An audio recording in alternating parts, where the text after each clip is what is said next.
સ્વાગત છે તમારા બધાનું મારા રસોડામાં। તો આજે હું લઈને આવી છું બ્રેડ પકોડાની રેસીપી। બ્રેડ પકોડા છે તે બધાના ફેવરિટ હોય છે અને ઈઝીલી બની પણ જાય છે।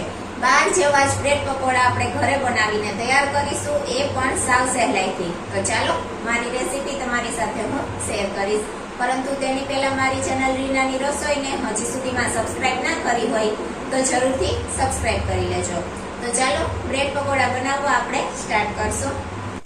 તો સૌપ્રથમ આપણે બ્રેડ પકોડાનો મસાલો તૈયાર કરીશું। તો તેના માટે આપણે 2 બટેટા મોટી સાઈઝના બાફીને લઈ લીધા છે। હવે તેનો આવી રીતના આપણે છૂંદો કરી લેશું બટેટાનો।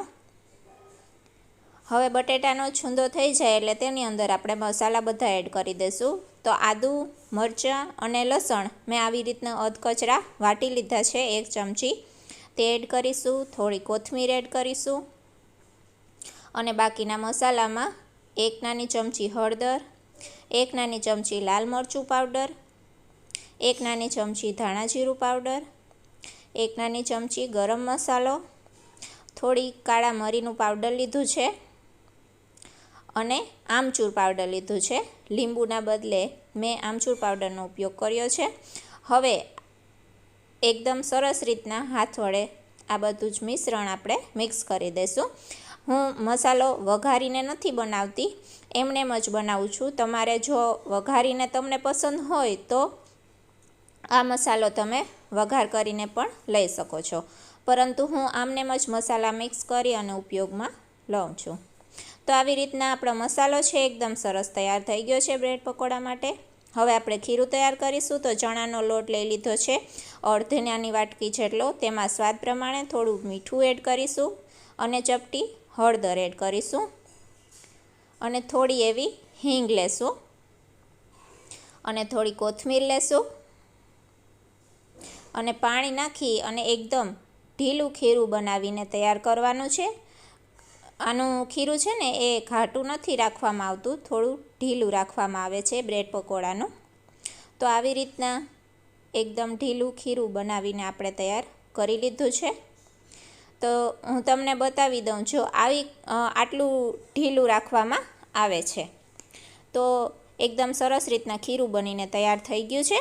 આમાં આપણે કોઈ પણ જાતનો સોડાનો ઉપયોગ નથી કરતા। તો ખીરું અને મસાલો બંને તૈયાર છે। તો હવે આપણે પકોડા માટે બ્રેડમાં મસાલો ભરી લેશું।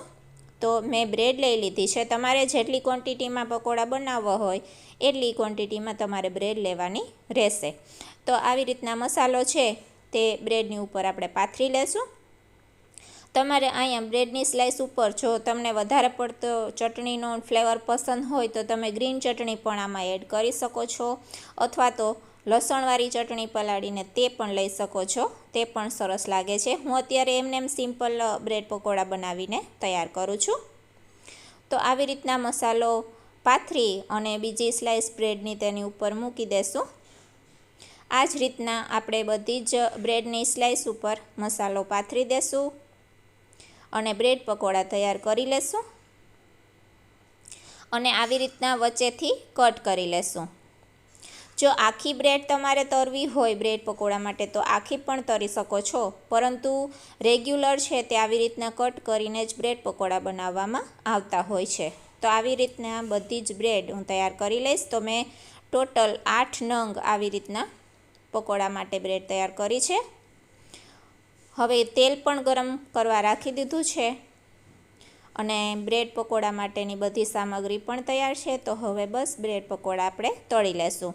તો તેલમાં આવી રીતના થોડો લીંબુનો રસ એડ કરવાથી વધારે પડતું તેલ છે એ બ્રેડ પકોડામાં રહેતું નથી, એટલા માટે આવી રીતના આપણે થોડો લીંબુનો રસ એડ કરીશું તેલમાં અને આવી રીતના ખીરામાં ડીપ કરી દેશું બ્રેડને અને તળવા માટે રાખી દેશું। એક્સ્ટ્રા ખીરું હોય તે આવી રીતના કાઢી લેવાનું છે। આવી જ રીતના આપણે બીજું પણ પકોડું છે તે તળવા માટે રાખી દેશું। ચારે બાજુ કિનારી ઉપર પણ એકદમ સરસ રીતના ખીરું લગાડી અને તળવા માટે બ્રેડ પકોડા છે તે રાખી દેશું। તો આવી રીતના એક સાઈડ ચડી જાય એટલે પછી આપણે તેને ફેરવી પલટાવી અને બીજી સાઈડ પણ એ જ રીતના ચોળવી લેશું. આ છે એ કાચું તો રહેતું નથી, ફટાફટ ચડી જાય છે. બ્રેડ પકોડા તળવામાં બિલકુલ વાર નથી લાગતી, ફટાફટ તળાઈ જાય છે. તો જોઈ શકો છો એકદમ સરસ રીતના બ્રેડ પકોડા આપણા તળાઈ ગયા છે. ઉપરથી એકદમ સરસ ક્રિસ્પી થવા લાગે એટલે આપણે તેને તેલમાંથી કાઢી લેશું અને આ જ રીતના બાકીના બધા જ બ્રેડ પકોડા તળી લેશું. તો એકદમ સરસ રીતના આપણા બધા જ બ્રેડ પકોડા તળાઈને તૈયાર થઈ ગયા છે. તેને મેં ખજૂર આંબલીની ખાટી મીઠી ચટણી જોડે સર્વ કર્યા છે. ખૂબ જ ટેસ્ટી લાગે છે. તો એકદમ સરસ તમે જોઈ શકો છો ક્રિસ્પી એવા આપણા બ્રેડ પકોડા ફટાફટ બની જાય છે. ફક્ત જો મસાલો તૈયાર હોય તો બનવામાં બિલકુલ વાર નથી લાગતી. તો એક વખત આ રીતના બ્રેડ પકોડા બનાવીને જરૂરથી ટ્રાય કરજો અને પછી મને કોમેન્ટ બોક્સમાં જણાવજો કે તમને મારી રેસીપી કેવી લાગી.